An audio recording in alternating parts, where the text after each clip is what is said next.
Welcome back to Learning with the Difference. Today's news headlines for school morning assembly. Coronavirus live updates. India logs 1.61 lakh new cases. Positivity rate drops below 10%.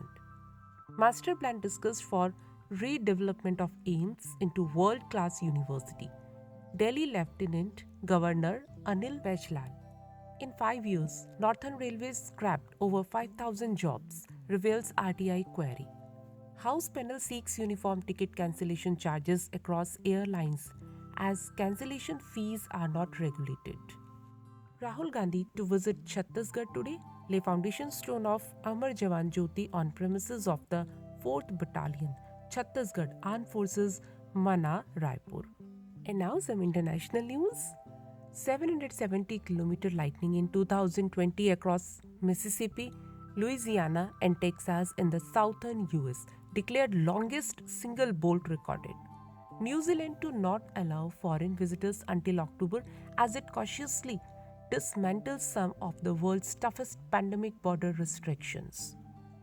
France, Emmanuel Macron says he may visit Russia over Ukraine crisis. And now some sports news. Team India hit by COVID-19 outbreak. Mayank Agarwal added to squad with SHIKHAR DHAWAN among players to test positive.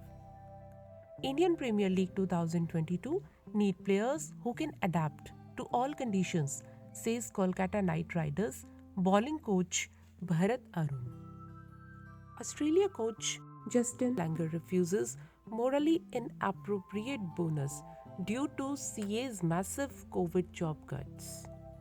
Rafael Nadal says 21 Grand Slams titles are not enough as he eyes French Open. And these were today's news headlines. Thank you to all of you. Have a nice day.